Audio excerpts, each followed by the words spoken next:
بسم الله الرحمن الرحيم الحمد لله رب العالمين والصلاة والسلام على سيدنا محمد وعلى آله وصحبه أجمعين أما بعد.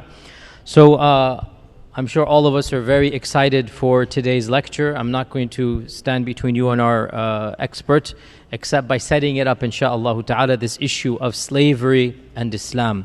And the reason why this topic is so difficult for us to discuss, well, there are many reasons, but we as Muslims are primarily interested in how can we understand the fact that Islam maybe potentially has allowed something that we are taught is so immoral. When Islam came, it abolished so many things. It abolished drinking alcohol.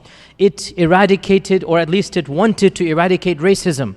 And alcohol and racism were rampant across the globe. Our young men and women say, why didn't Islam come and eradicate slavery as well?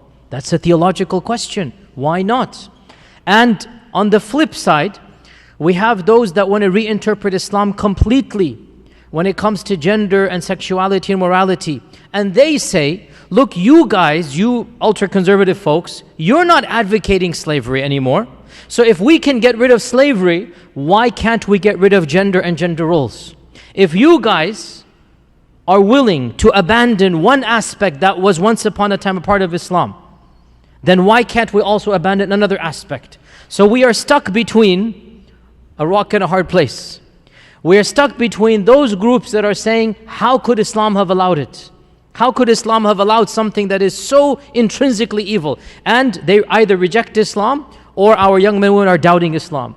And on the other side, we have those that are saying, oh yeah, that's the whole point. Islam can evolve over time. Just like Islam evolved with slavery, so too they say to us, it should also evolve with same-sex and with this and with that. Why can't we do that as well? And so that's why this topic is one that really does require so much talk and discussion. And I'm very, very honored and pleased to have with us today, Dr. Jonathan Brown. Dr. Jonathan Brown is the Prince Walid ibn Talal Chair of Islamic Civilization in the School of Foreign Service at Georgetown University. Dr. Brown received his BA in History from Georgetown in 2000. By the way, he converted to Islam in the late 90s. It's in a personal, that's not on the official bio, but I'll tell you. He converted to Islam in high school. Second year of university. Second year of university, sorry. He converted to Islam second year of university. High school is like a sabiqun. Okay, so he's not sabiqun al-awwalun, he's sabiqun al-thaniyun, what is he? The second batch of converts, but pre-9/11, which is a very important point and milestone. He finished his BA from Georgetown in 2000, and then his PhD from University of Chicago in 2006. And Dr. Brown has studied and conducted research in countries such as Egypt, Syria, Turkey, Morocco, Saudi Arabia, Yemen, South Africa, India, Indonesia, Iran, all of these countries. His book publications include The Canonization of Bukhari and Muslim, Hadith, Muhammad's Legacy in the Medieval and Modern World, Muhammad, A Very Short Introduction, which was selected for the National Endowment for the Humanities Bridging Cultures Muslim Journeys bookshelf. His book, Misquoting Muhammad, The Challenges and Choices of Interpreting the Prophet's Legacy, and it goes on and on and on.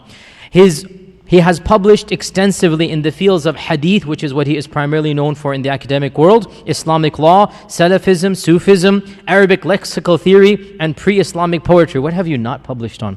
And he is the editor-in-chief of the Oxford Encyclopedia of Islam and Islamic Law. Dr. Brown's current research interests include Islamic legal reform and a translation of Sahih al-Bukhari. He is also the director of research at the Yaqeen Institute, and I'm also very honored to say he is a very near and dear friend for a very long time, alhamdulillah. So when I invited him to come to East Plano, he immediately jumped and agreed, even though it was just a month's notice or so. So alhamdulillah, he is here. So without further ado, should I tell you why they wrote the book, or are you going to tell them why you wrote the book? Yeah, I'll tell them why. Okay, without further ado, Dr. Jonathan Brown.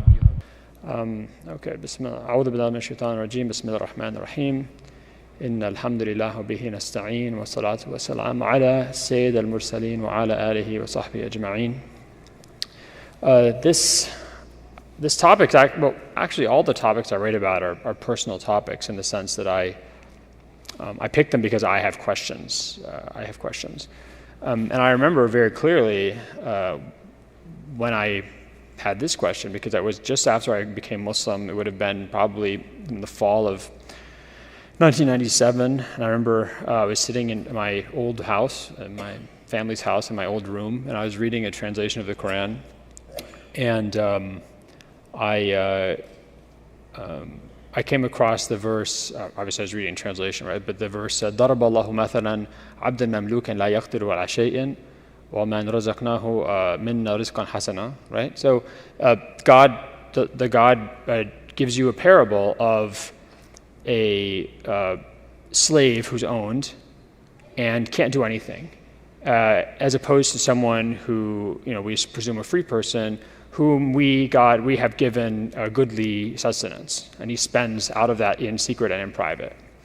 And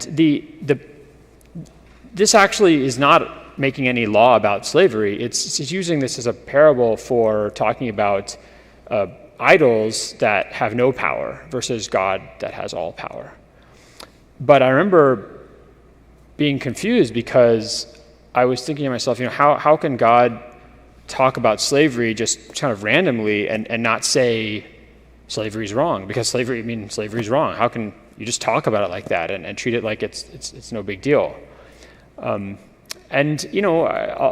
think maybe a lot of us read these verses in the Quran, or maybe especially younger people read these verses in the Quran and don't really know what to make of them, and we kind of pass over them and then assume that there's some answer. But I think it causes a lot of doubt. And so when I decided to write this book was after the ISIS thing happened, because that was really, it was 2015, it really caused a crisis for a lot of young Muslims, because they saw these people who said they were doing exactly what the Sharia, they were saying they were doing exactly what the Quran and the Prophet ﷺ had done in taking slaves. And so a lot of young Muslims were sitting there saying, wait a second, not only does my scripture talk about slavery, but now people who say they're following that scripture and who can point clearly to verses in the Quran and the Sunnah are doing so in the name of Islam. And it was really caused a lot of people to leave Islam, a lot of people to have doubts, and a lot of anxiety. So that's why I wrote this book, which is here. Yasir has it. Shaykh Yasir, sorry. And Yasir's fine. So I also forgot to thank you for inviting me, and thank you all for coming. It's a really big honor, and I hope this will be useful for you. I'm going to talk about a huge amount of material, so I'm going to go, if you're used to books of fiqh, this is a dalil-free book. This is not a book with adillah. This is a book that's mukhtasar, because I'm going to go through a lot of material. So I want you to turn your brains on high power, right? I'm going to rely on high power, Texan high power brain functioning. Yes, that's a thing. Let's do that. Let's go with that, okay? Texas high power brain functioning. All right. So there's. I remember when we read these verses of the Quran, there's two issues, right? One is this sort of like, how can God just mention slavery and not say slavery is wrong or you shouldn't have slaves? And the second thing, which is a sort of a compound problem, is how do we explain our sense of discomfort? So if we believe that the Quran is the word of God, and we believe that the Sunnah of the Prophet ﷺ is inspired by God, and the Prophet is incapable of moral error, how do we also explain the fact that deep in our guts we feel that slavery is wrong? I mean, how can the Quran be allowing something, and in our guts we feel that it's so wrong we can't conceive of it being allowed? How do we even conceptualize that? Just the existence of that feeling becomes a problem. So these are the two things I want to talk about today. One, sort of how do we make sense of the moral problem of slavery? And then how do we make sense of our moral reaction to it? And these are really these are problems of what's called moral ontology. Now, that's the only really big word I'm going to use in this lecture, I think. A moral ontology. Well, ontology is a study of existence. And so moral ontology is really talking about what is morality? Where does it come from? What is the matter of morality? What is it made of? What does it weigh? What kinds of morality are there? We all know slavery is wrong, right? I mean, if I go out and I ask a random person on the street, or ask one of you in the crowd just off the street, is slavery wrong? You're going to say, yes, of course it's wrong. Okay, what does that mean? if it's wrong, how come the Prophet ﷺ had slaves? How come the early Muslims had slaves? I mean, did they not know it was wrong? How do we answer this question? What does it mean to be, what kind of wrong is it? What kind of wrong is it? So these are questions that I want to try and talk about today. Okay, slavery is really hard to talk about. It's really hard to talk about globally. It's extremely hard to talk about in the United States. And there's a couple of reasons for this. The first one is that in the United States, slavery is intimately and continues to be tied to the question of race. And you don't have to be very observant or have been in this country very long to know about issues of race in this country, especially between black Americans and white Americans. And this was an issue that was formed and shaped by and then also shaped slavery in the United States. Right? So talking about slavery means talking about race. And it's especially painful because the injustices and the harms caused by slavery in the United States continue to be with us in our society. So it's a live wire, not in the sense that it's it's sensitive. In the sense that it's actually a real living problem. Okay.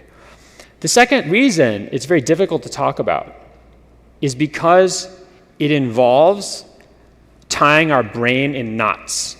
It involves tying our brain in knots, and people don't like to do that. It causes them anxiety. I'm going to give you an example. Who remembers the Charlottesville protests in 2017, summer of 2017? Charlottesville, Virginia, University of Virginia, founded by Thomas Jefferson. Of course, there's a nice big statue of Thomas Jefferson there. Thomas Jefferson was the author of the Declaration of Independence, one of the leading thinkers of the American Revolution, a man who believed in freedom of democracy, and a man who had a lot of slaves and had children with one of his slave women, right? Those children were then also slaves. He eventually freed them, but they were also slaves. So there were a lot of protesters at University of Virginia saying slavery is an evil. It's history's greatest crime. It's wrong no matter where you are or when. And we don't want a statue of a guy who was a slave owner and who raped a slave woman up in front of our university. That's a pretty good argument, right? I mean, that's like a pretty good logical argument. Slavery is evil. This guy did slavery. Statue's got to go. Donald Trump came out, and he summarized the situation in a way that remarkably only he could do. He said, George Washington's a slave owner. Are you going to take down statues of George Washington? Imagine taking down every statue of George Washington. Imagine renaming everything that's called Washington.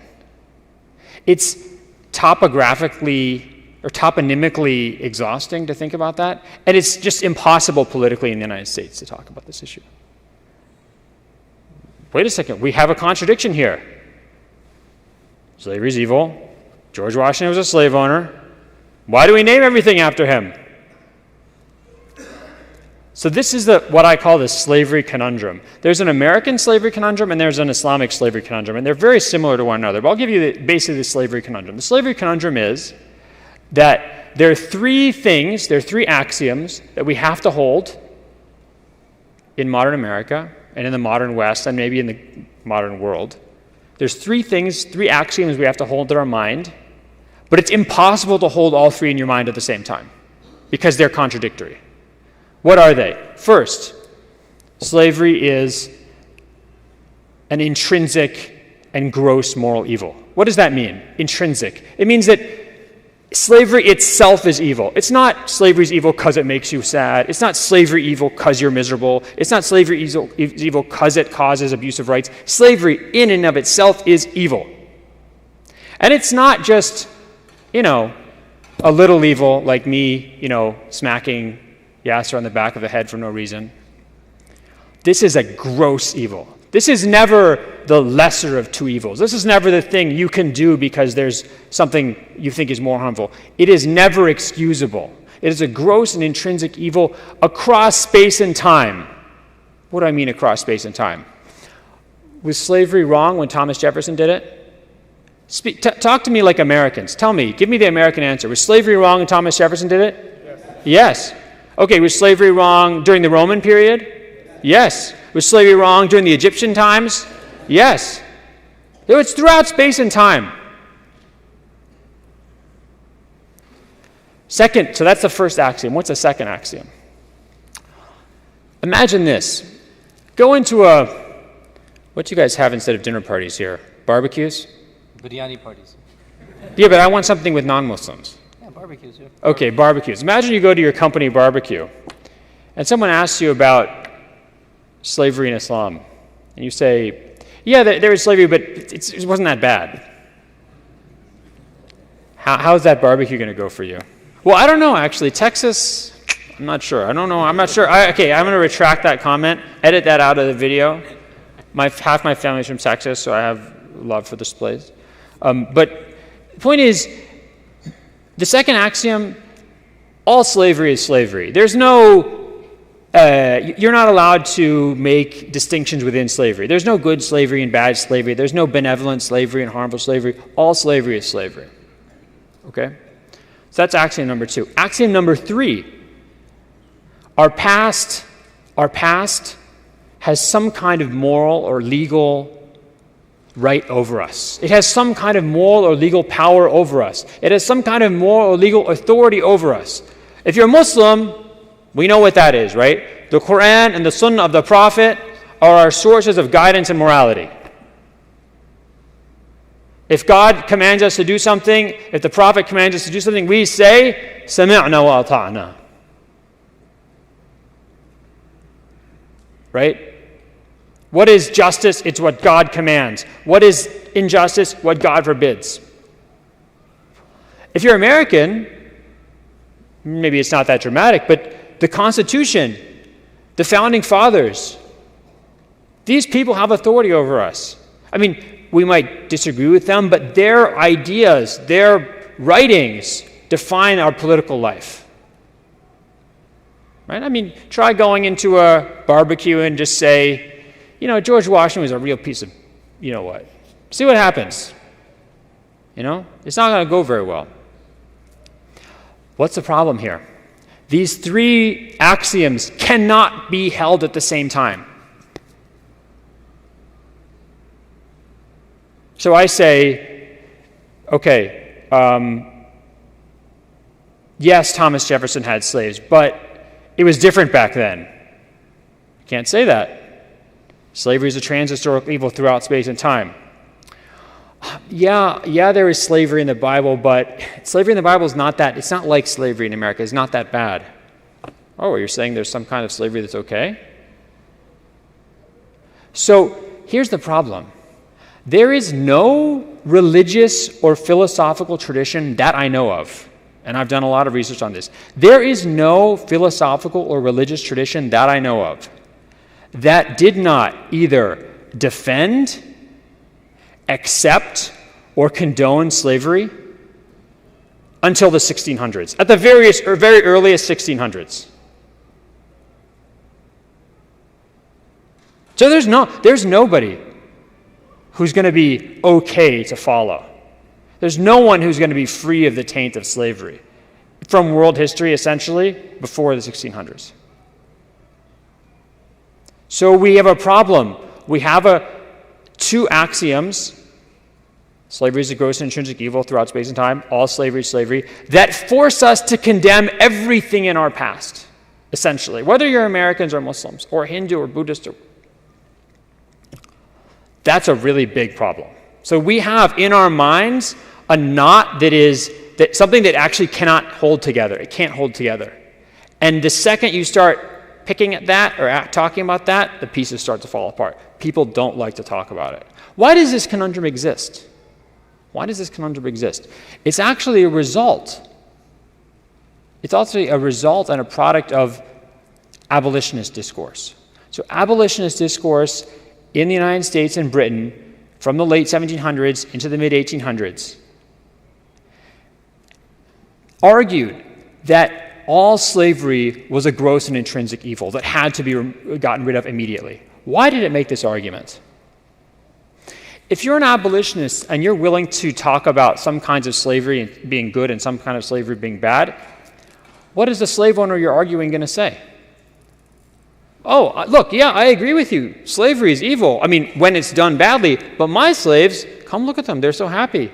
Look how good I take care of them, right? Or, yes, we know slavery in maybe the Caribbean is bad or in the Americas are bad, but slavery in India, this is very different, right? This is not severe. So the second you start allowing distinctions within this concept of slavery, you lose you're essentially unable to force your opponents into accepting your position. It opens the door of negotiation.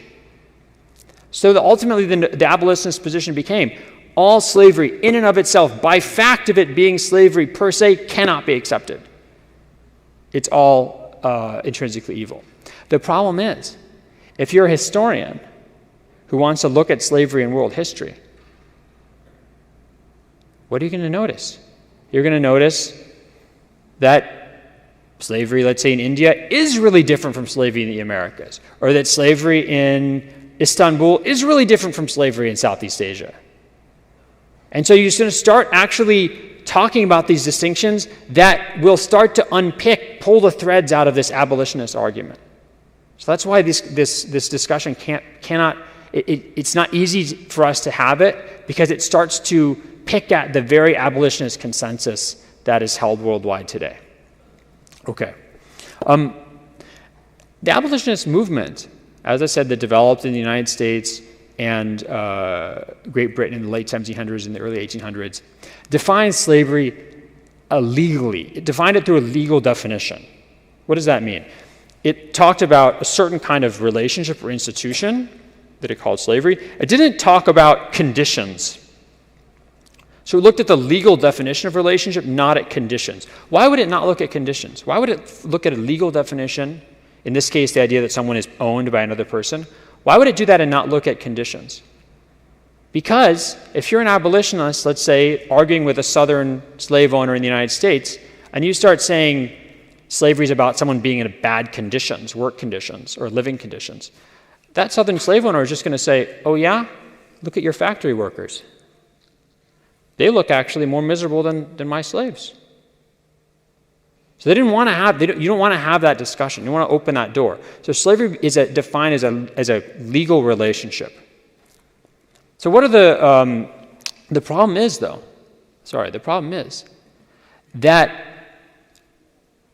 this one of the premises of the slavery conundrum, right, is that slavery is a gross and intrinsic evil across space and time. It's not about slavery's evil in our society. It's not about slavery's evil in the modern West or in Western Europe or in the Americas. It's slavery's evil throughout history, backwards and forwards in time, across the world, wherever you are. So the problem is coming up with a definition for slavery that works in all those times and places is basically impossible. It's basically impossible.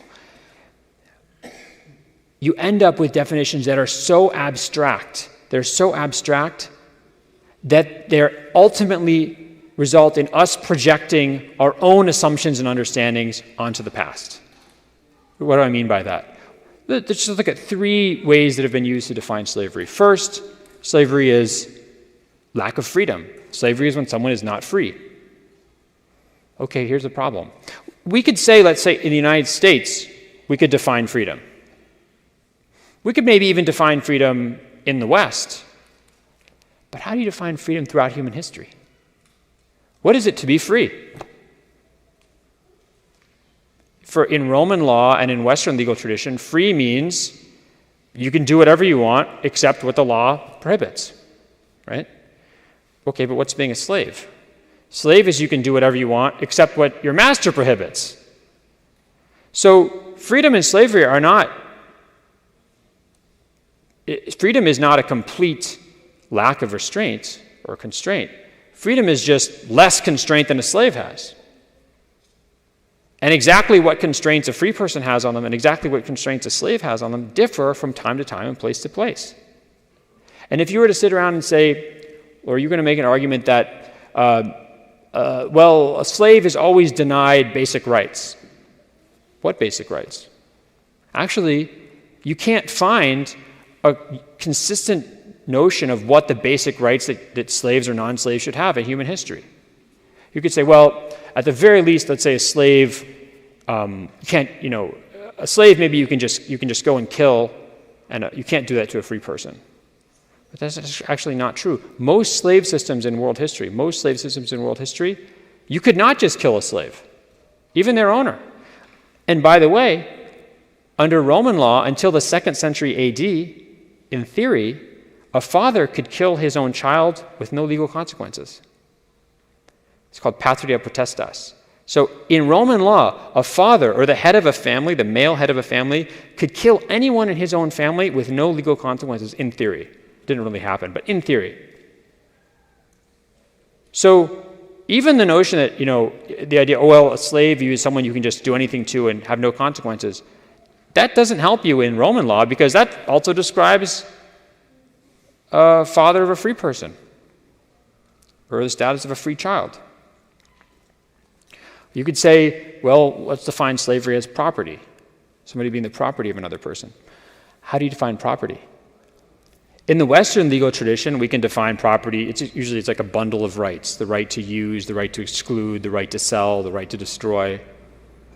But sometimes you have some of those rights and you own something. For example, you can't do whatever you want with your house and you own your house. You can't do whatever you want with your pets and you own your pets. You can't sit there and torture your pet, right? It's against the law.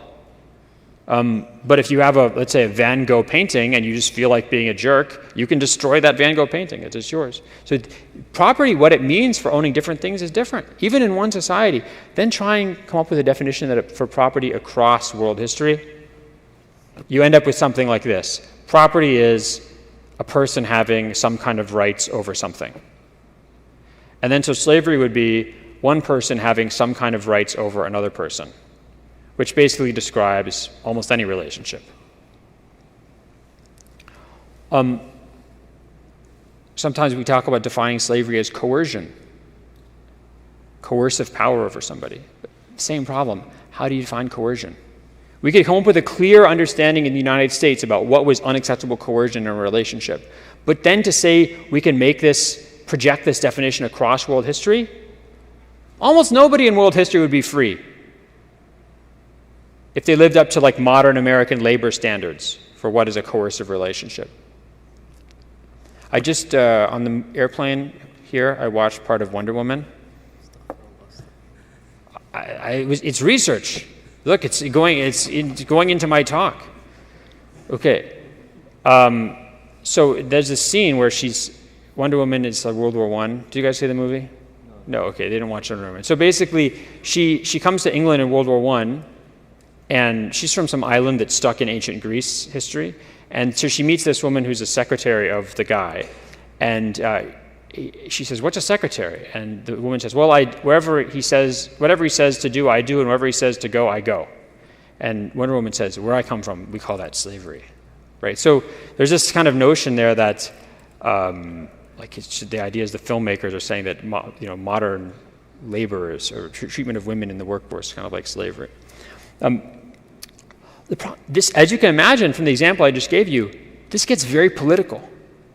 This gets very political, even in, let's just say, the modern United States, let alone globally. So one example of this is in the 1790s in England and Scotland, there were these people working in Scotland in coal mines. And there was actually a debate about whether or not these people were slaves or not. In fact, they would sometimes wear collars with their master's name on them. These were white, Scottish people. And the main argument for them not being slaves wasn't about how they were treated or whether or not they were born into slavery or not. It was the fact that people had decided there was no slavery in England. After the 1770s, there was no slavery in England. So it was basically a political statement about the nature of British society that defined whether these people were slaves or not how they were treated even. Another great example of this is this notion of modern-day slavery, which I'm sure you read about in the newspaper or in magazines, hear about on the news. So in 1957, there's a major convention called the 1926, there's a major convention for the outlawing of slavery globally. And in 1957, there's a supplementary convention. So the 1926 convention is about outlawing slavery. 1957 convention is about outlawing things that are like slavery but not slavery.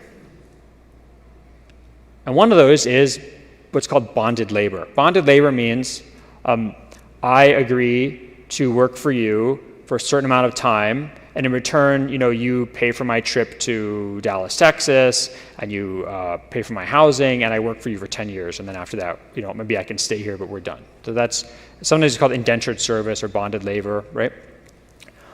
So in the 1957 convention, bonded labor is not slavery. It is servitude that is similar to slavery, but not slavery. According to what's called the new slavery or modern day slavery as it's been understood from the late 1990s until today, the major portion, one of the largest, if not the largest portion of global slavery today is bonded labor. So what you see is actually, it's like an inflation in the concept of slavery. What was not slavery in 1957 has become slavery today. Another example of this is prison labor.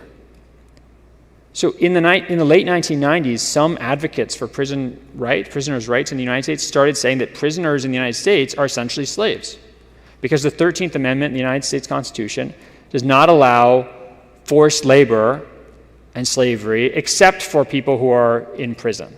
Those people can be forced to work for essentially no pay. People didn't really accept this argument. But now, what do you see? Even scholars of new slavery and people who are major advocates of what's called new abolitionism. In 2006, they did not accept that prisoners in American prisons were slaves. Now those same people are saying, we're reconsidering it. What changed? Did the conditions of American prisoners change? No. Did the definition of slavery change? No. It's just a political circumstances changed. Things like Black Lives Matter, movies like, documentaries like 13th. And now, again, Yasir, sorry, but this is research. Thor Ragnarok, who saw Thor Ragnarok? Okay, I shouldn't ask these questions at this mosque, okay? None of you saw Thor Ragnarok, nor should you. I did it for research purposes. In Thor Ragnarok, there's this alien master of this planet who runs like this gladiatorial competition played by Jeff Goldblum. And he's sort of this very schmarmy politician, kind of corporate politician. And there's these gladiators are rebelling. And his minister comes up and says, "Sir, the slaves are revolting." And he says, no, don't say that. Don't say that word.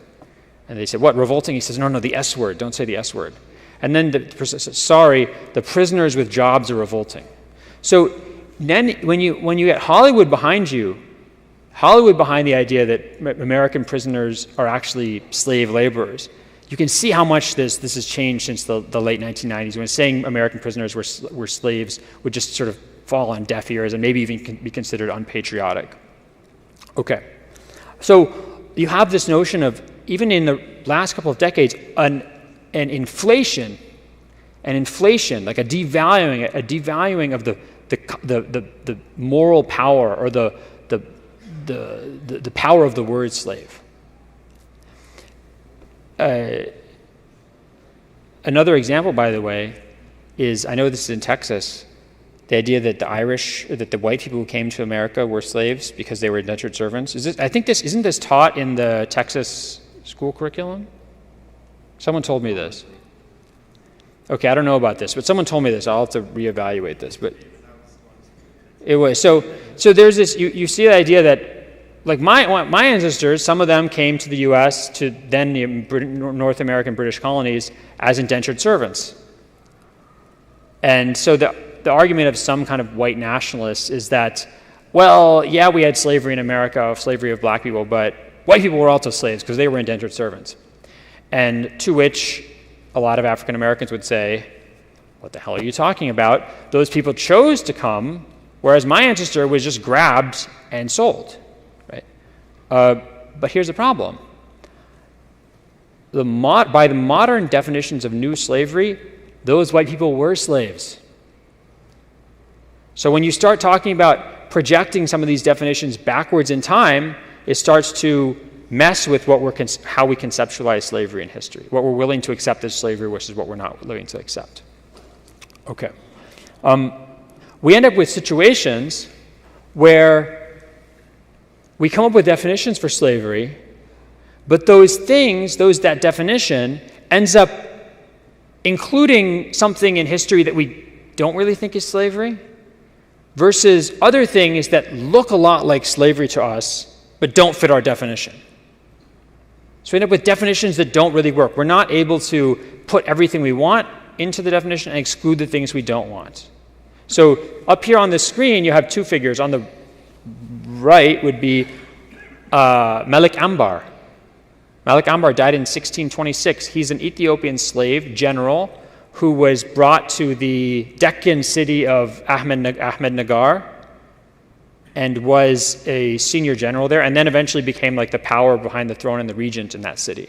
On the left-hand side, you have Sokulu Mehmed Pasha. He's sitting there presiding over a bunch of heads. Yes, those are heads of enemy soldiers. He was the Grand Vizier, he died in 1579, the Grand Vizier of three Ottoman sultans.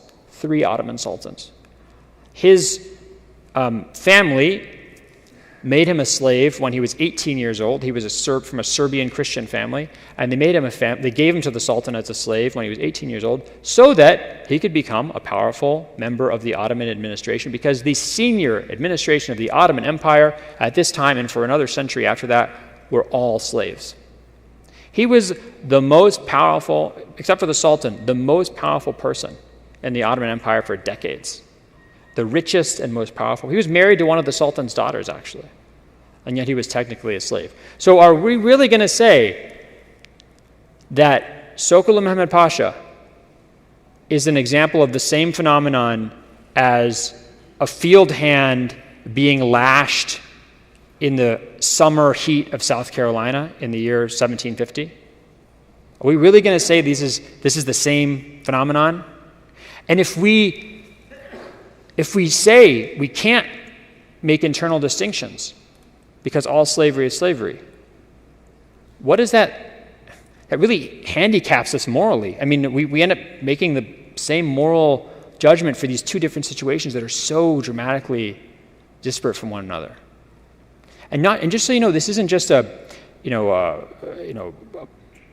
you think you're going to get in trouble for saying at a barbecue. This is even true amongst academics. There's one of the leading scholars of slavery in American history. I was listening to a speech she gave, and she was talking about the conditions between slaves in the field versus slaves in urban areas in the American South. And someone asked her, so how do the conditions differ? And she was about to say something, and she stopped herself. And she said, I was about to say one is better than the other. But she says, basically, this is not appropriate. We don't like to talk about one thing being better than the other because they don't want to introduce the concept of saying one kind of slavery is better than the other, because axiom number 2 is all slavery is slavery. You can't make internal distinctions. Okay, so this leads us to two major handicaps. One, we can't make different moral judgments about things that are very different. And two, the political nature of this means that slavery is usually what other people do. This has changed a little bit in the last couple of years because of increased American willingness to really turn a critical eye on, let's say, American prisons and American labor market. But you probably all recognize that this discussion about American prisoners being slaves, this is not very popular. This wasn't very popular a few years ago. It's only kind of become popular, I think, as a result of Donald Trump and sort of a notion of a far left resistance to Donald Trump, which has really made palatable a lot of ideas that would not have been acceptable at all in mainstream American society 10 years ago or 15 years ago. Okay. That's the first issue about kind of thinking about the definition of slavery and the slavery conundrum. Why is it so hard to talk about? Because it ties our mind in knots. It makes us hold internally contradictory ideas. So let's talk about abolition and the origins of abolition. There's two narratives about this. The popular narrative, which is also, by the way, a major scholarly narrative, is what?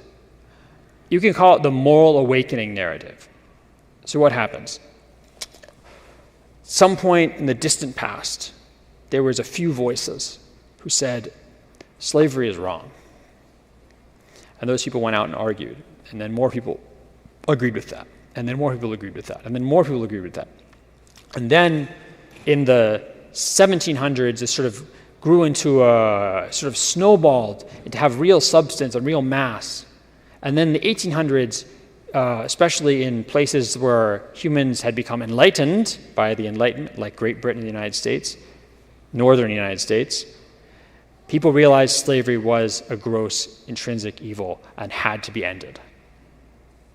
And then they eventually convinced everybody in the whole world. And that's how we get to the modern day abolitionist consensus, which is that slavery is a transhistorical moral evil and it needs to be removed from the face of the earth.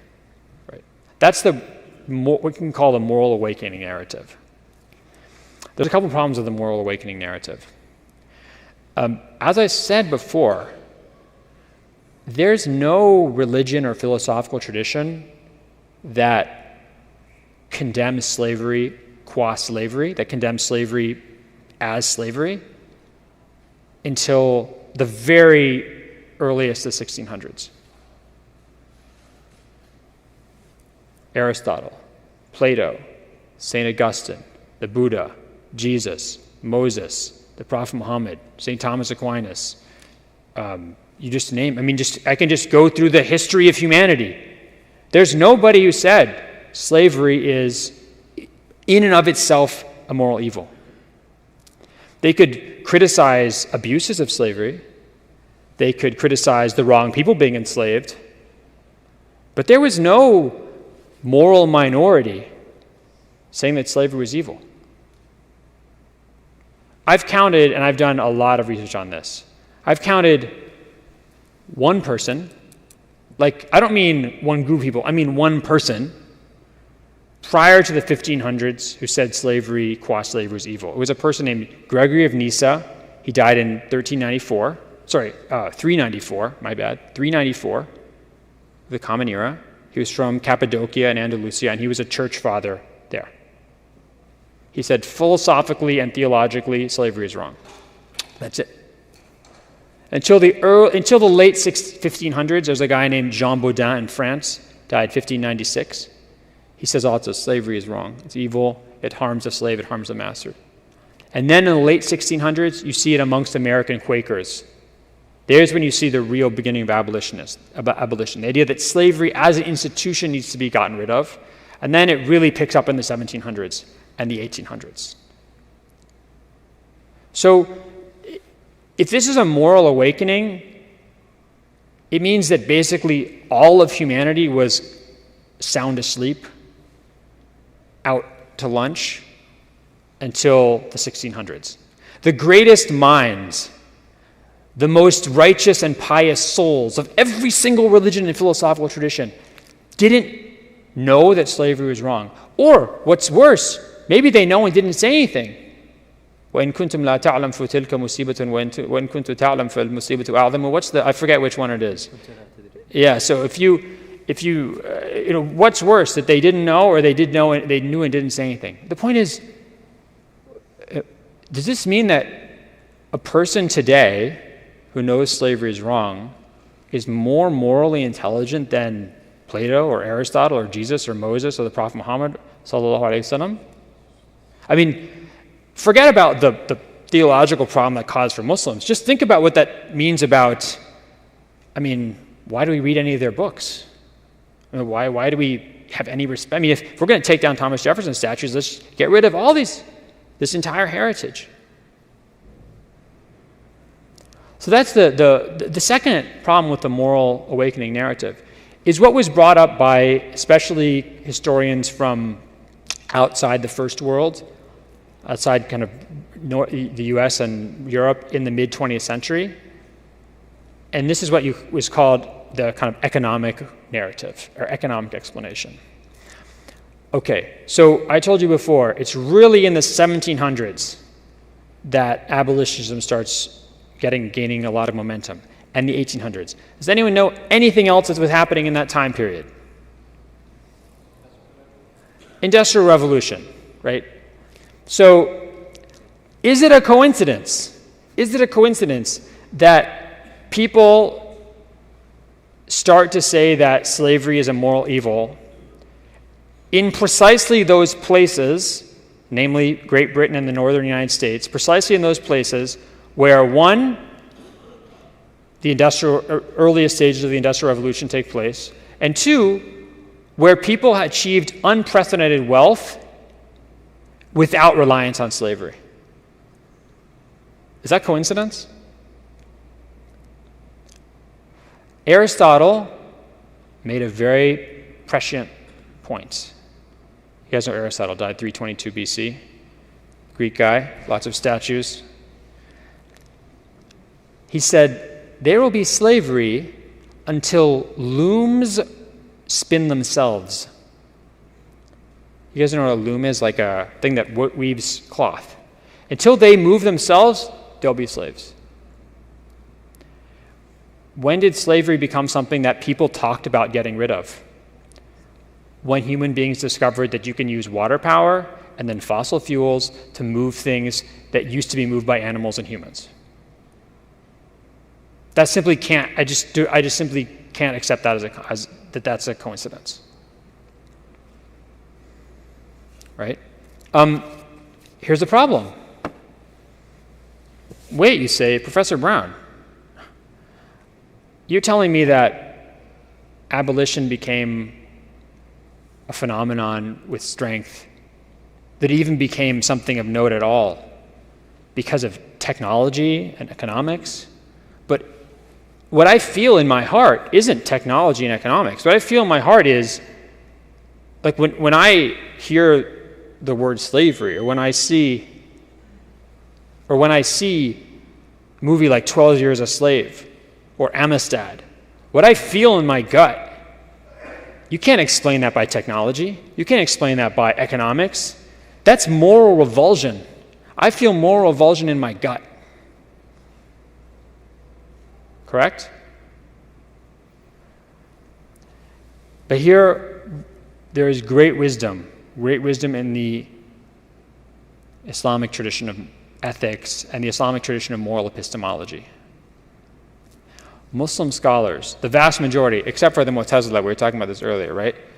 And this is why they were wrong, I think. The vast majority of Muslim scholars did not trust your gut. That reminds me of George Bush. Do people remember that now? You guys are a lot of old people in the crowd, so you remember George W. Bush. Remember he made decisions about his gut. Muslim scholars do not trust your guts. Why do they not trust guts? Why do they not trust someone feeling morally revolted? Because they were dealing with a world that spread from Egypt to Central Asia, from Southeast Asia to Senegal. And there's have you ever seen the movie? I don't know what to tell you. This is all research, people, okay? The movie The 13th Warrior with Antonio Banderas, it's about Muslims, people. The Muslim is the hero of the movie. So it's halal, huh? Yeah, and there's no hanky-panky. Hanky-panky. Yes. There's a lot of violence. No hanky-panky. So it's actually a real story, except for the part with the monsters. But until the part with the monsters, it's actually a real story of an Arab diplomat named Ahmed ibn Fadlan, who in the 900s gets sent by the Abbasid Caliph to the land of the Bulgars in Central Asia. And on the way, he meets a bunch of Vikings. And he witnesses a Viking funeral. This is in the book, and it's in the movie. And what's in the movie is accurate to what's in the book. He sees them. I can't describe what they do. It's so disgusting. Just watch the movie, okay? It's so disgusting, I can't describe it. How they clean themselves, I'm going to tell you. They all pass around a little bowl of water, and they all blow their nose into the same bowl and spit into it, and they pass around and they're drinking it. Okay, it's like the worst thing you can imagine. And then what they do to the body of the person they're burying and to the people involved is this I actually can't talk about. It's really disgusting. And Ibn Fadlan asked them, he says, how can you possibly do this? This is disgusting. And they say, what do you mean? This is totally normal. You guys are the disgusting ones. You take your dead bodies and you put them in the ground where the worms eat them? This is disgusting. How can you do this? So they understood that what grosses people out, what people think is morally disgusting, is really not, it's not a product of some way that your body or your mind is in tune with some kind of moral reality that transfuses in the world or that permeates the world. It's just custom. It's just urf. You guys know the concept of urf? It's just urf. And here's a good example today. If I brought, where are you from?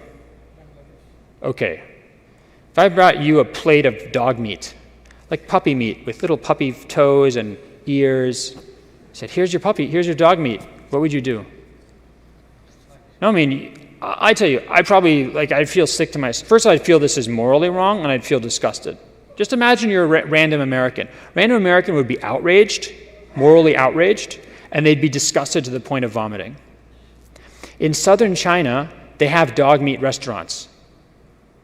Actual restaurants. Okay. The stuff that feels like it's wrong in your gut, that something has to be inherently morally wrong about this, for another person, to another person in the world today, 100 years ago, 200 years ago, it just wasn't a big deal. I want to ask you this question. This is really, I think, a very good point to keep in mind. If I told you that last week someone had been brutally murdered outside of this neighborhood, what would your reaction be? I mean, that's bad. Like, is that, if they catch the person who did it? Do I know the person who got killed? Let me ask you a question.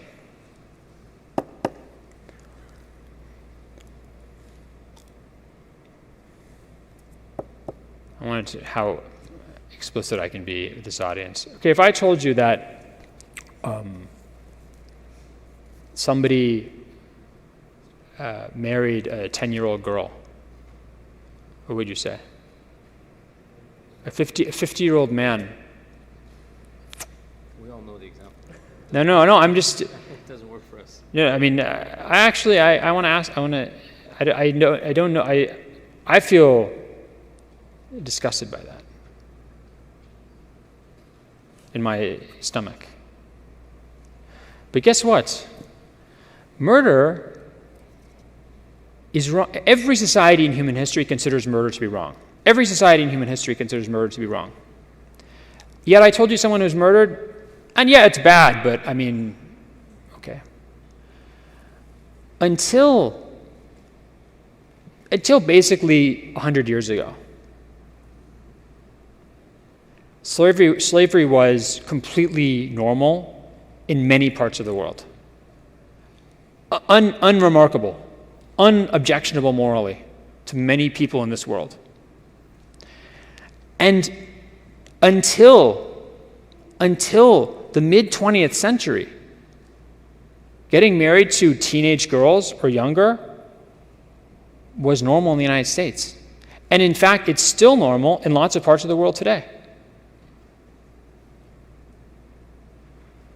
So the things we feel the most disgust about, I'd say in America, the things we feel the most moral disgust about are slavery and pedophilia. Those are the two things we feel the most moral disgust about. These are two things that were common and unremarkable in the recent past. And the thing that is universally prohibited throughout, universally wrong in all societies, namely murder, yeah, it's wrong, but we don't get disgusted by it. Because disgust is a cultural construct.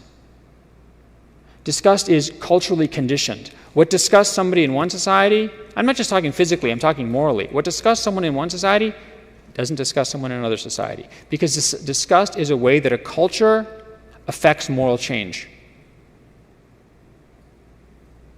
It's the way the culture affects moral change. So it's not surprising that on those issues where the change has been most dramatic, you find the most intense senses of disgust. Okay. For Muslim scholars, Muslim scholars talking about law and ethics, usuli scholars. What God commands is right. What God forbids is wrong. Those things we can talk about being absolutely right and wrong, absolutely wrong. But for pretty much all other moral feelings we have, those are based on custom. Those are based on urf. Something is ma'ruf or something is munkar. Slavery was ma'ruf, and now slavery is munkar. And you could say, Professor Brown, are you telling me that our moral condemnation of slavery is just based on custom? Like the same thing that tells me what kind of wedding gifts to give somebody? How dare you belittle my moral objection to slavery? I'm not belittling at all. In fact, that objection belittles the concept of custom. It belittles the fact that human beings, for most of their moral transactions in the world and most of their moral actions in the world, their judgments are based on custom, not based on some kind of universal moral law. And in fact, it's a very unique feature of modern Western society that we assume that everything that we feel is right and we feel is wrong must be a universal. So when we decide that, let's say, it's proper for women to dress with their hair showing and wearing short-sleeve shirts, or for guys to not to wear a hat or something like that, we just assume that this is the normal thing that everybody in the world should do. And that women or men who are not allowed to dress like this in other countries are being oppressed, because these are universals. If we decide that it's right for people to be able to engage in all sorts of relationships before marriage, just based on what they feel with no consequences, this must be universal, that everyone in the world should follow. And if they're not being allowed to follow wherever they live, then they're being oppressed. So we live in a society that takes custom and makes it into moral universals. Whereas Muslim scholars understood that custom is really important. It has real legal meaning for people. It has real moral meaning for people. But that you can't universalize it because it's not fair to do that to other cultures. So for example, if we were to have Sharia courts in America, I'm not advocating Sharia creep, but if we were to have Sharia courts in America, and my wife were to go and say, my husband, he sits around, he doesn't do any work around the house, he doesn't take care of the kids, he just goes out and hangs out with his friends all the time, and I think he's a lousy husband and I want to get divorced from him. My guess is that Muslim scholar applying Islamic law in America would say, yes, your husband is not giving you your haqq, because in American urf, these are not the duties and rights and obligations of men and women to one another in marriage. The obligations of a husband, the obligations of a wife, the rights of the husband, the rights of the wife, in Islamic law, these are determined by custom. I mean, there's a few outlines or boundaries and pillars that are determined by the Quran and the Sunnah, but the details, these are determined by custom. And this is legally meaningful. People will get divorced on this. You have to pay mahr or not pay mahr. Okay. The last thing I want to talk about, two things. I can't believe I've actually gotten through what I talked about. I'm going to talk about two other issues. One is the change in slavery that was brought by Islam, and the second is abolition of slavery in Islam. It is not exaggeration. It is not, and I will happily go in front of the most skeptical academic audience and say this. This is not me doing some kind of Muslim cheerleading, Islam is great, Muslims invented ice cream. I'm not doing that kind of thing. This is completely true. The Quran and the Sunnah of the Prophet and the legal understanding of the early Muslim community completely revolutionized slavery in the Near East. And slavery in kind of what we would think of sort of the Western world, one of Central Asia or Mediterranean world, Europe, and then the Americans. The main routes into slavery, the main ways that someone became a slave prior to Islam in the Near East were debt. You owed money, you couldn't pay, you became the person's slave. capture as a basically being raided. Self-dedition, which means giving yourself as a slave. This is, people don't know this, but many, many millions of people in human history gave themselves as slaves to other people. Why would they do this? Because they were starving, because they were poor, because they were foreigners in a place where no one to protect them. And being protected and taken care of was more important to them than their freedom. Selling your children into slavery. This is a major source of slaves in the ancient Near East, in India, until the 20th century, in Southeast Asia, in medieval Europe, was selling your children into slavery because you couldn't afford to keep them or because you owed money. Islam eliminated all of these. There is no debt slavery. And this is very clear in the Sharia. Every once in a while in Islamic history, you see it, for example, in Southeast Asia, in the 1500s and 1600s, you see some debt slavery. But this is a pre-Islamic tradition that continues. The Sharia prohibits debt slavery. The Sharia prohibits self-dedition. You cannot give yourself as a slave. The Sharia prohibits selling your children into slavery. So the major routes into slavery are all cut off completely. What's interesting is these are actually not mentioned in the Quran or in the Hadiths, but it's just like understood by consensus in the early Muslim community. It's ended. There's only one way to become a slave in Islamic law, which is for a Muslim to capture a non-Muslim outside the abode of Islam in a war. That's the one way.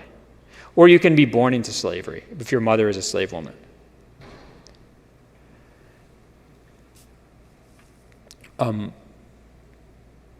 All right. Another really important change that Islam brought for slavery was what happens to the offspring between a male slave owner and his female slave. So remember I gave you the example of Thomas Jefferson. Thomas Jefferson's children were born slaves. They were born slaves, and they were born members of an oppressed class in the United States, which are African Americans. What's an African American? How do you define African American versus white in the United States? Does anybody know? Skin tone? I mean, can you be like, let's say all of my ancestors are white except for one person, but am I black or white? One drop means you're black. White means no blackness. Unless you're able to pass, which means no one can tell that you're black, you have black ancestry. But you can be extremely dark or you can be extremely light, but if you're black, you're black. And otherwise, you can't be part white. You're either white or you're fully white or you're black, right? If Thomas Jefferson had been a Muslim, his children would have been born free. They would have been born free. They would have been legitimate. They could inherit from him. Their mother would have been freed when their father died. And this is important. They would have had the same social standing as children born of a free wife. This is also agreed upon in Islamic law, completely. Very important. The offspring of a male slave owner and his female slaves are born free, they're legitimate, and they have the same social standing as people born of free women, of free wives. That's why almost all of the Abbasid caliphs and all of the Ottoman sultans except one were children not of wives, not of free wives, but of slave women. This is what leads to what the scholar of African history, Ali Mazrui, rahimahullah, who died recently, called ascending miscegenation. Ascending miscegenation. Whereas in America, people who were result of mixed free and slave unions went down into the enslaved oppressed class. People who were born of those unions in Islamic civilization went up into the free Muslim community.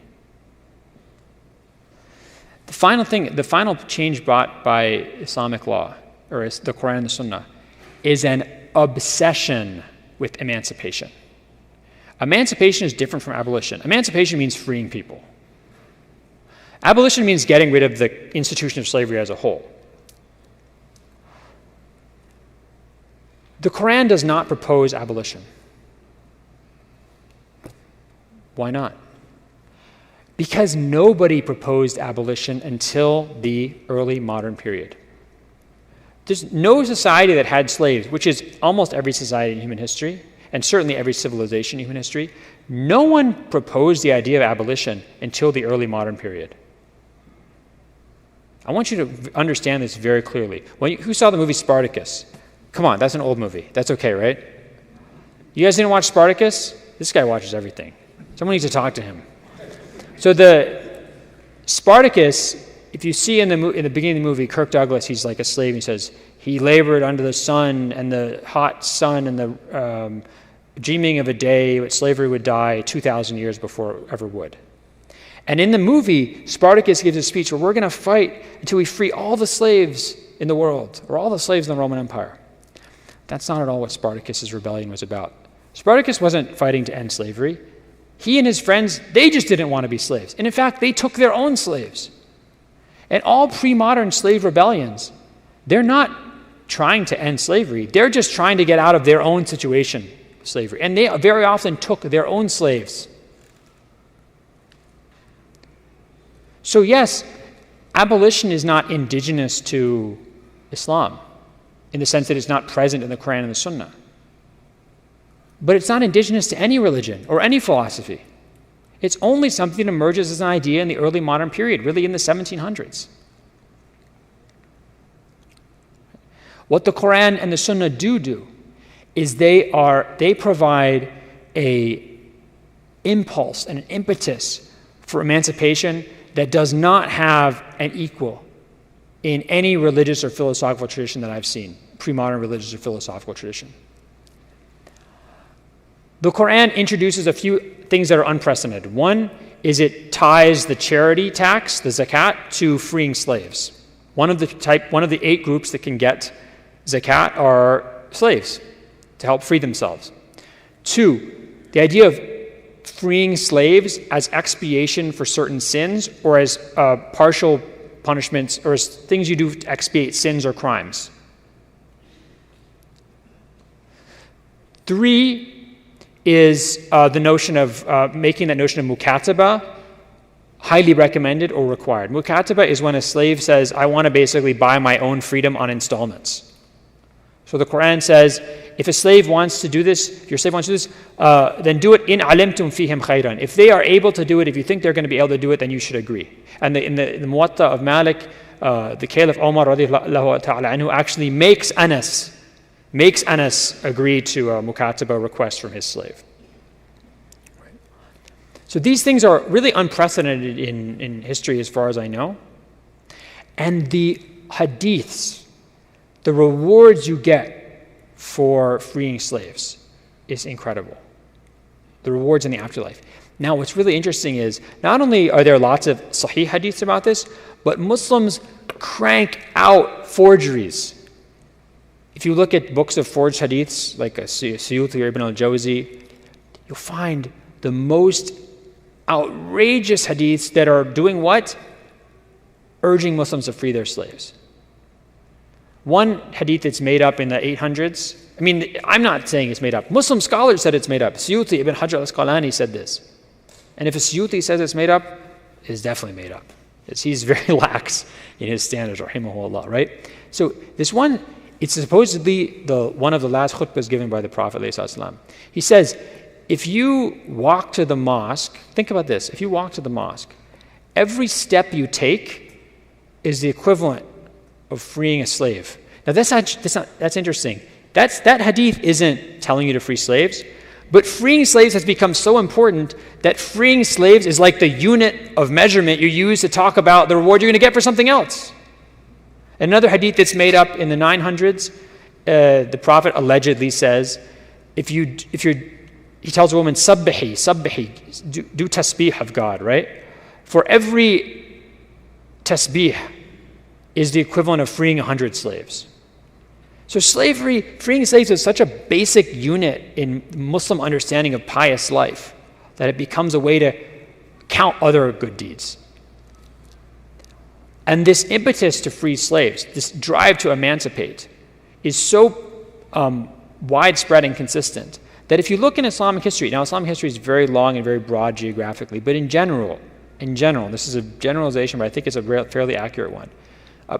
People who were slaves to Muslims were not slaves for their whole lives. They were usually slaves for like 7 to 10 years, and then they were freed. And if they became Muslim in that time, they entered the Muslim community as members in good standing, as citizens like anybody else. And by the way, this is another argument for why there was not an indigenous movement for abolition in the Islamic world like there was in the Americas, especially the Caribbean, in the 1700s and 1800s. Why? First of all, the majority of slaves brought into Islamic civilization were women, who then were made part of families and who had children with those families. So they were integrated into those communities. The second reason is if you were a freed slave in the Caribbean or in the United States, you're still a black person. You could still be re-enslaved, like in the movie 12 Years a Slave. You're still treated like garbage. And worse, you weren't an enfranchised member of society. So the only way, as long as slavery existed, you were under threat of re-enslavement. The only way to get rid of, to ever feel safe, was to end slavery or to do what's called maroonage, which means you basically go and you live in some isolated part of an island with other escaped or freed slaves. For Muslims who were freed slaves, they were part of the society. They could be successful merchants, they could be Muslim scholars, they could be saints. In my book, there's a whole section on slave saints, by the way, saints who are slaves. Awliya.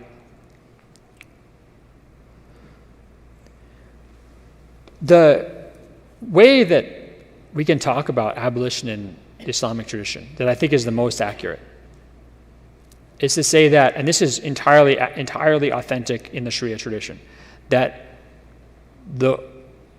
as a legal maxim says, يَتَشَوَّفُ الشَّارِعُ إِلَى الْحُرِيَّةِ. The lawgiver, God, looks expectantly towards freedom. And actually, you can find this in one of the earliest books that survives in Islamic tradition, the Kitab al-Tahrish of Dirar ibn Amr. There's a hadith, we talked about this hadith actually. It comes from the very early period. We don't know if the Prophet said it or not, but it's a very early idea. If a man says to his wife, "Inti talaq insha'Allah," she's not divorced, because God doesn't want divorce. But if you say to your slave, "Anta hur insha'Allah," the slave is freed. Why? Because God wants freedom. So even if you look in the Kitab al-Muwafaqat of Ash-Shatibi, died 1388, a major scholar of the maqasid of the Sharia, he says one of the maqasid of the Sharia is al-itq, freeing slaves. And if we now live in a time when it's economically, not just economically feasible, but economically profitable not to have slaves, if we can remove the harm of slavery, and this is something I forgot to mention, which I'll shoehorn in really quickly. Muslim scholars always recognized that slavery was harmful. They talked about darar al-riq, the harm of slaves. What was the harm of slavery? They realized that being a slave was not pleasant for a lot of people. It was you were unable to make your free choices. You were you couldn't, let's say, lead prayer or lead a Jummah prayer. Right? You were unable to benefit from the fruits of your own labor if you wanted. So that's why they understood that freeing people was a good thing. That's why there's fadl in it.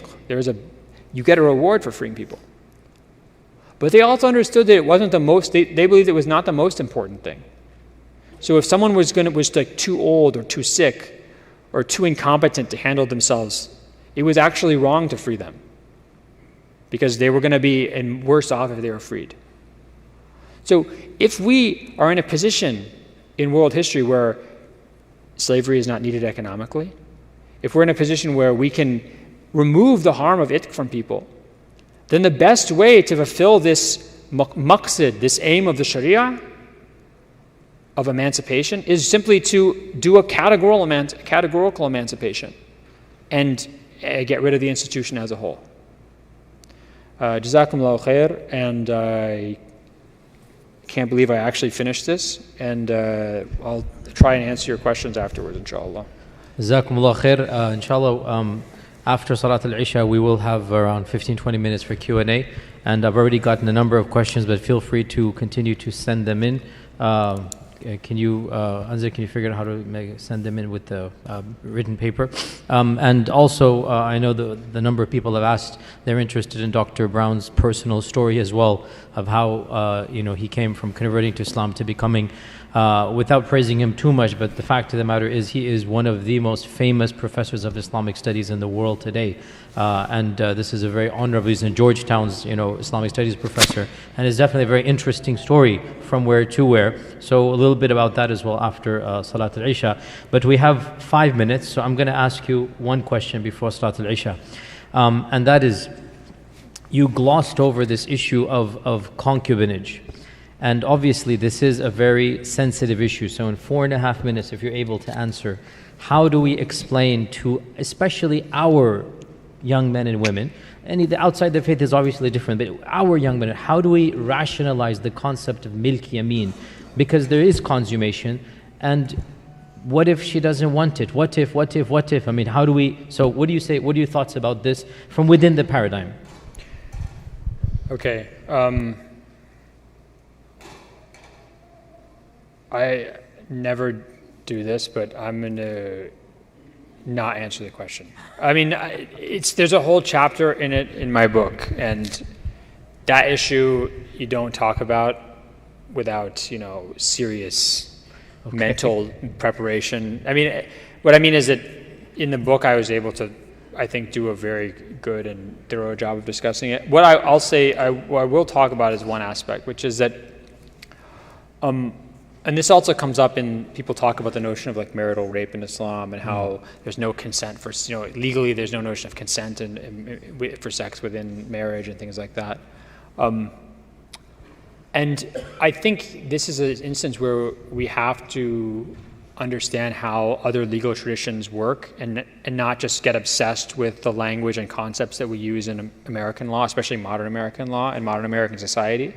So we in modern United States think about consent as the sort of sine qua non of morally acceptable relationship, right? So consent is what makes something okay. The lack of consent makes it not okay. It makes it not okay morally, it makes it not okay legally. This is fairly unusual in world history, especially the fact that this is basically the only moral tool we use in American society.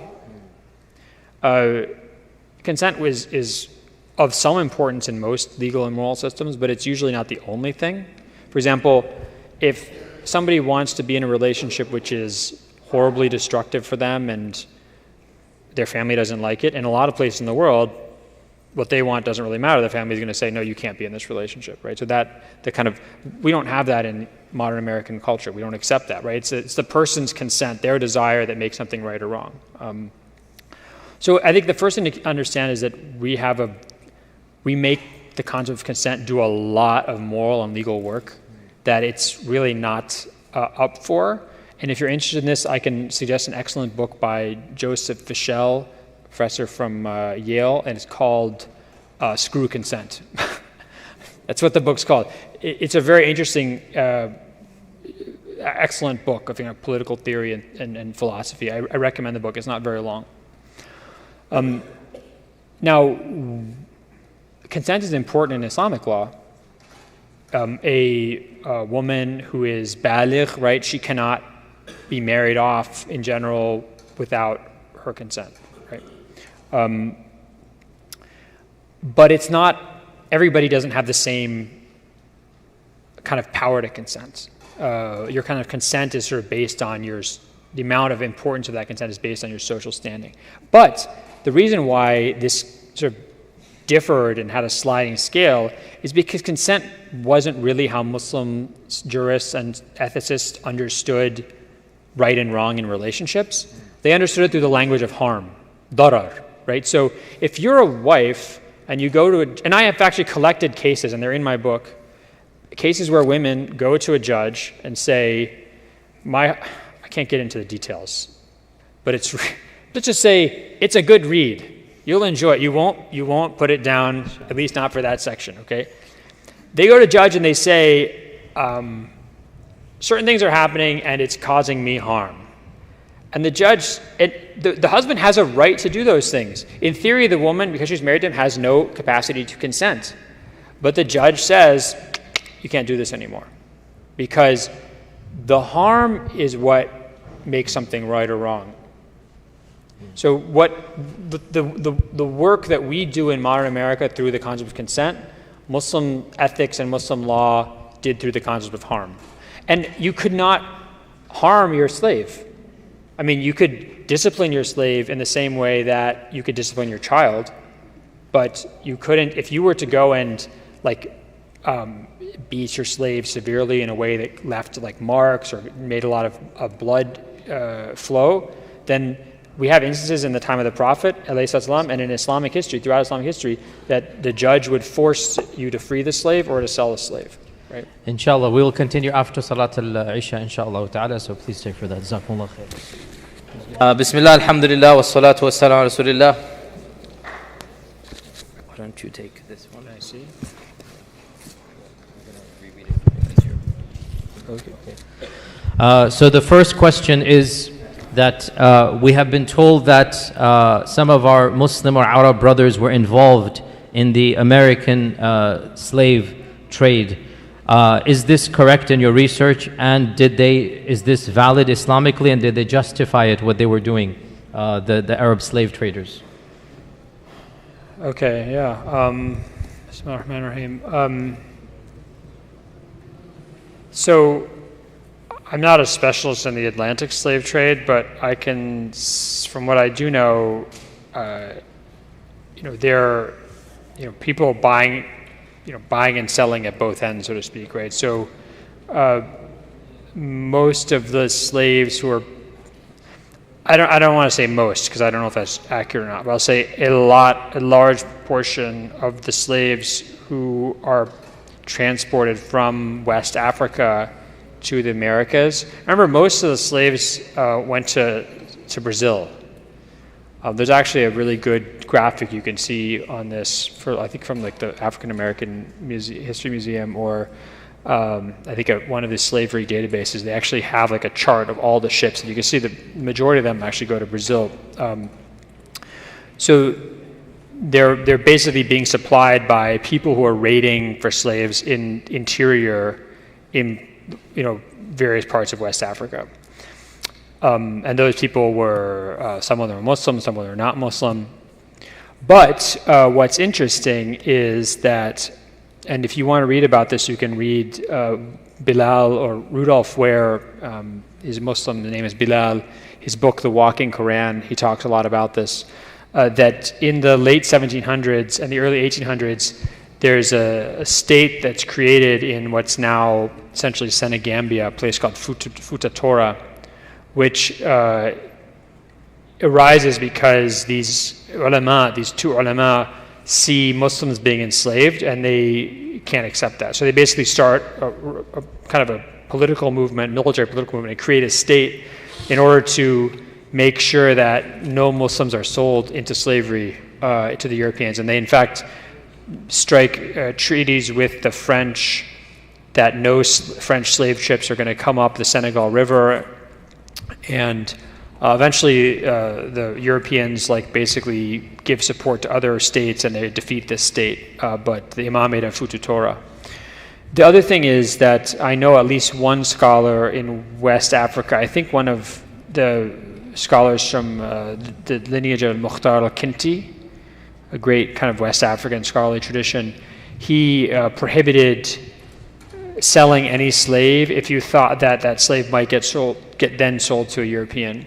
So I don't know about, yes, Muslims were involved for sure, but there was also a lot of Muslims, especially Muslim scholars, who were really committed to preventing any Muslims being sold into that transatlantic slave commerce or whatever, slave trade. So we have another question here. I'm going to combine two questions. You said, do not trust your gut. How do we understand this in the light of the fitrah and also in light of the hadith, البر ما اطمأنت إليه النفس والإثم ما حاك في صدرك ولو أفتاك الناس وأفتوك. Both of these things do have a gut. So how do we say, don't trust your gut versus this? Someone like, Rahimahullah Ibn Taymiyyah would talk about the notion of al-aql al-salim, or like so it's not that human beings can't have a kind of correct moral sense, but that we need to be very aware that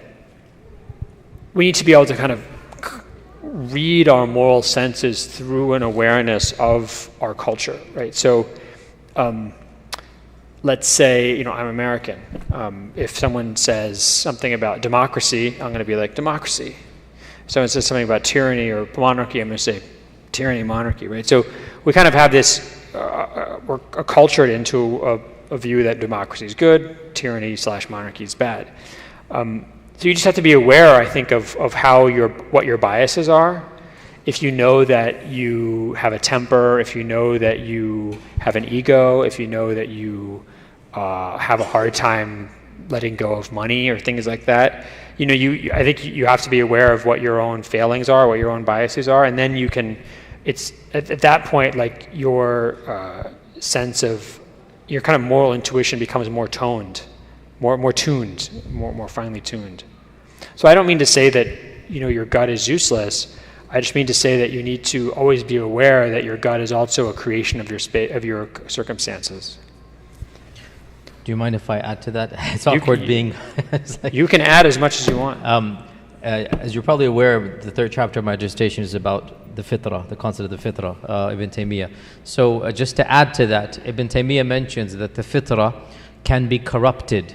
And when the fitrah is corrupted, then you will feel the incorrect fitrah telling you something that is incorrect. So hence this notion of gut instinct is not necessarily right or wrong. So the point is, as Ibn Taymiyyah mentions, the fitrah needs a check and balance mechanism. Who's going to check which fitrah is valid or not? So he gave the example of eating something that one culture finds disgusting versus another culture finds not disgusting. The culture that doesn't find it disgusting, the culture that has taken it as the norm, how will they know that it is wrong? Because their gut instinct is going to say that it's fine. So even the fitrah, it needs a checks and balances. It needs a higher source to tell it. Once the fitrah is in line with the higher source, now the gut instinct does kick in, right? So if you have iman and taqwa, then yes, you follow your gut instinct. But if you don't really have iman and taqwa, or you don't have, your fitrah is not in sync with the Quran and Sunnah, it's been corrupted, then you cannot rely just on your fitrah for morality. So that was, sorry to add great. to that, inshallah. Okay. We have an expert on the subject with us. We have a question here. Is warfare the only basis for enslavement? Is the only way to get a slave is to fight war? So I should have mentioned this. I meant to and I forgot. Which is so probably, and it's hard to know because Islamic civilization is very big over a long period of time, but probably most of the slaves that come into Islamic civilization are not captured in warfare, they're bought. So you go to the slave market in Samarkand or Urgench, and there's like a Viking guy there who's got like 300 Russian peasants, and he says, like, here's 300 Russian peasant slaves for you. So that's like the majority are just purchased from outside. So if someone's already a slave, you can purchase them. So that's probably how most people entered Islamic civilization as slaves, especially from the Central Asia, Russian area, which is, by the way, probably the majority of slaves in Islamic civilization are from that area. The issue comes with whether the warfare that allows enslavement is like sanctioned by the imam versus just raiding. Because a lot of it is just raiding, and there's actually ikhtilaf amongst the ulama about whether that's allowed or not. And what happens in the 19th century, when a lot of this is interesting. Like, we would expect that kind of slave trade in the Muslim world, especially like Africa and Indian Ocean world, is like kind of decreasing, and then it gets rid of it. That's actually not the case. Its peak in terms of numbers is in the 1800s and 1900s. Like in the early 20th century, the Red Sea is just teeming with slave trade. So probably more so than earlier. So a lot of Muslim scholars start getting really concerned about the slave trade in the late 19th century and the early 20th century for two reasons. One, because a lot of Muslims are being enslaved. People going to Hajj from Baluchistan or from Southeast Asia or West Africa were being enslaved. Like Al-Kalbani, Imam Al-Kalbani. His family, his ancestors were Muslim scholars who were going to Hajj and were enslaved. I didn't know that. You can't enslave Muslims. This is unacceptable, right? This is completely unacceptable in the Sharia. So one of the things that they start to talk about, like Muhammad Bayram al-Khamis, who dies in 1889, Abdurrahman al-Kawakibi dies in 1902, then Muhammad Abdul Rashid Rida, stuff they talk about is actually, they're saying that a lot of the raiding has become unacceptable. Like they kind of take the position that only a sanctioned warfare by the Imam can create prisoners that you can enslave, and you can't just go raiding into the Sahara because a lot of times they're enslaving Muslims. So can I ask a very blunt question? Is it true to say that, especially towards later Islamic times, most Muslim societies did not live up to the Islamic norms of slavery in terms of acquiring? That's hard to say. I don't know. I don't know if it'd be hard to make that generalization. I'd say that there's certainly, by the late 19th century, it's certainly become a big enough problem that it was like spoiling a system, right? I mean, it was problematic enough that when people like Muhammad Bayram al-Khamis or Ahmed Bey, the governor of Tunis in 1846, when they said that there's too many people being acquired illegally that we basically have to end slavery, I don't think they were making that up. I think that was like a genuine concern of theirs. It become a genuine concern. Okay. We have a question here that you talked about the fact that Islam is very encouraging to free slaves. What do we say to the argument that since Islam is universal, and since the Prophet is the seal of prophets, and since Islam came with so many other difficult things, why didn't Islam abolish instead of merely encourage? Why didn't it do that? I mean, that's an excellent question. The answer is that it would be like, essentially it would be like saying we're going to abolish, transportation. It wouldn't, or we're going to abolish working or walking. It wouldn't make sense for people. And I want to repeat this. Nobody thought abolition wasn't some kind of idea that a few enlightened souls were arguing for. Nobody was arguing for that. No one conceptualized the idea of abolition. Even slaves who were engaged in slave rebellions like Spartacus weren't thinking about abolishing slavery, even in their own area, let alone like globally. It would be like, just imagine a world where in order to move anything, you need a person or an animal to do that. And then just imagine saying you can no longer use people or animals to move things. It just wouldn't make sense to people. So just imagine the impact that use of fossil fuels has had on the human race. What kind of things that we are able to do with ease today. Like, we live lives where the weather means nothing. We live lives where I can literally go to London and come back in the same day. This is this kind of thing is inconceivable to pre-modern minds. So if the Quran talked about abolition, it would be like us talking about, I don't even know, like dimensional transport or something. I guess we do talk about that, but it would be like talking about interdimensional transport in like 1800. It wouldn't make any sense. So you also mentioned the issue that an argument can be made that Islam does discourage and encourages, let's say, abolishment. However, is it possible to theoretically claim, open-ended question he's saying, that if the circumstances change, slavery might return, and in the context of Islam, would then that be permissible? So it's interesting you note this, because Shaykh Muhammad Sayyid Ramadan al-Bhuti rahimahullah, right? He, in one of his books, he actually talks about this. He says that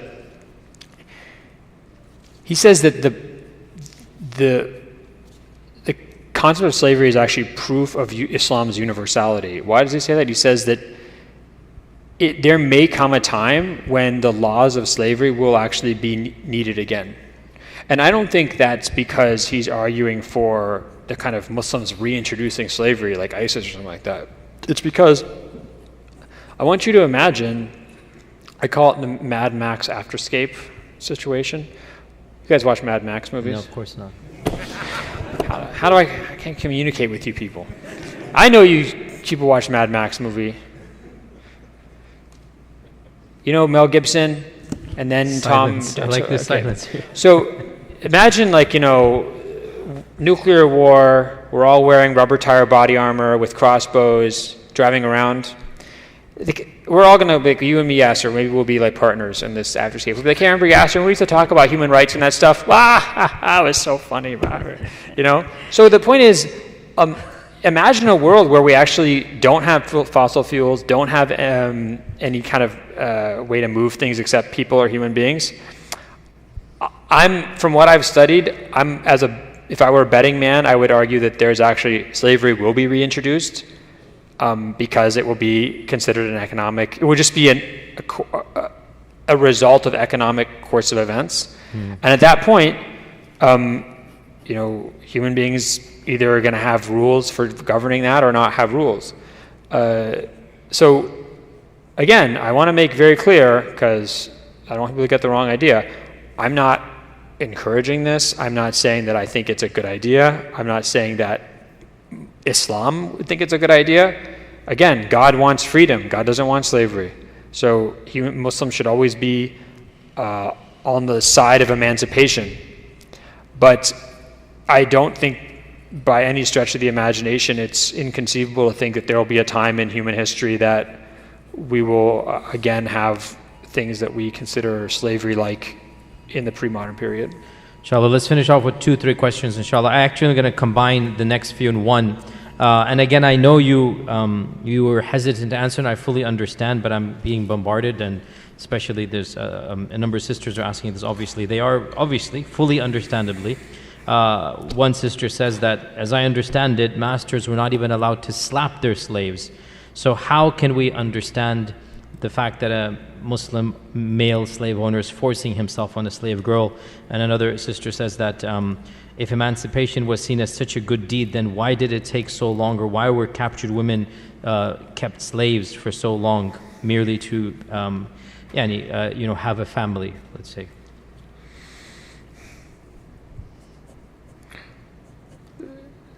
So I think it's important to distinguish between law and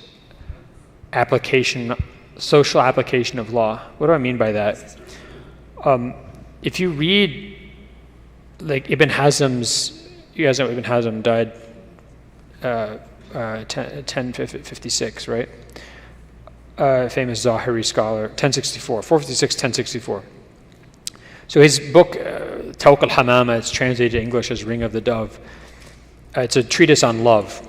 And several instances he talks about men who owned female slaves and who were like deeply in love with those slaves, but the slave didn't like them back, and it just drove those guys crazy. Ibn Hazm himself talks about, by the way, his first love, who he didn't get over for decades, was a slave woman who was deeply in love with her, and he has about a paragraph praising her. So what I mean, and it's not just Ibn Hazm, but you can see another scholar who's writing in the 19th century in Mecca talks about the idea that he has a friend who's like madly in love with his own slave woman, and who is like crying because she's not interested in him. So I think it's important to remember that just because, and Ibn Hazm even says this, he says, these women were their property. They could do what they wanted with them, but they're lovesick and they're heartbroken because they're not interested in them. So, I don't think that Muslim men were just... sorry, why don't you use this? Yeah. I don't think that Muslim men, just because they were legally allowed to do something, that necessarily followed that that's what they wanted to do all the time. And as I said before, it's very important to keep in mind that the work that in our legal and moral system we do through the concept of consent, Muslim scholars and Muslim ethics did through the concept of harm. Right? So if a slave woman was harmed by her owner's approaches to her or her owner's access of her, that was something that she could go to a judge and complain about and get relief from and get potentially maybe freed because of. And we have instances of this. This is not like a theoretical thing. We have like fatwas about this. We have court cases about this. Okay. Final question, and then I have your personal question as well. So final question related to the topic, and then a question about your life. Question related to the topic. How do you address the fact that many pre-classical scholars of Islam thought of marriage as a form of slavery? I don't think they thought of marriage as a form of slavery. I think they used slavery as the language, as an idiom for talking about marriage. Marriage is definitely not a form of slavery because wives are not slaves. They're not slaves. That's like a base. In fact, you cannot marry your slave in Sharia. You can free them and then you can marry them, but you can't marry your slave. So,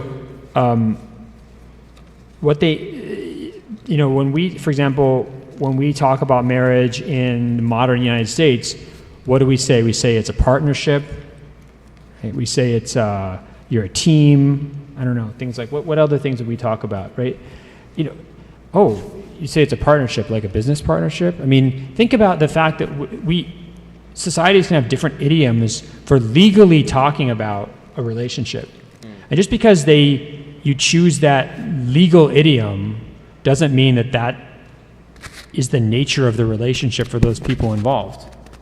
So Muslim scholars use the concept of milk, of property, when they're talking about marriage, but it doesn't mean that marriage was like equivalent of slavery or some modified version of slavery or something.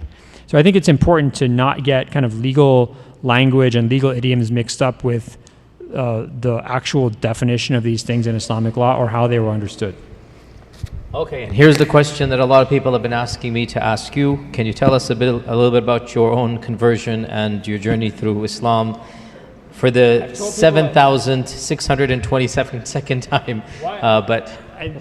This is online in a multiple. We don't watch online. We don't watch videos, do we? Right? You guys are killing me. Someone actually wants to know this. Do you guys want to know why he converted to Islam and his story? Yes. Okay, fine. I need to get a card I can just hand people. So, yes, I was long time ago. I was raised in Washington D.C. suburbs. You guys know Brett Kavanaugh? Yeah, I'm from the same neighborhood as Brett Kavanaugh, but I'm not. We all know Brett Kavanaugh. No, but he's. We don't know Mel Gibson. He gave my neighborhood a bad name at Chevy Chase, Maryland. But that's where I'm from. Suburb of outside of Washington D.C. Total population of non-white people, 0. Except for some like Africans who work for the World Bank or something. But there's like no. It's a super. Rich white person place. So that's where I grew up, and I was raised Christian. I was raised Episcopalian Christian, which is like American Anglican church. But I went to church every Sunday. We had to go to church every Sunday, and I was an acolyte. I went all the way through finished the senior level of acolyte. These are the guys who help with the minister. They help the communion. They carry the cross and wear the outfits. Like you see those English boys with those white outfits and the red and the black. That's what I used to wear on Sundays. That's also how I learned, by the way, that I was definitely going to be an alcoholic, because when they brought around the communion wine, like you would get it first as the acolytes, and I would chug as much as I could. I loved it, even as a child. So I would be, if I were not Muslim, I think I'd be a functional alcoholic. That's my theory. Alhamdulillah. So, but it was interesting because we didn't talk about, we went to church, but religion had no place in our household. So we didn't, there was no one ever talked about God or anything in my house. So it was really weird. I'm the most religious person by far in my family. But anyway, the point is that I didn't have like a lot of religion. Christianity wasn't really a big deal for us. So then I went to high school. I went to boarding school in California. I went to boarding school in the same town Shaykh Hamza Yusuf went to boarding school in, which is called Ojai, California, which no one knows about. But we went to rival high schools. Plus, he's older than me.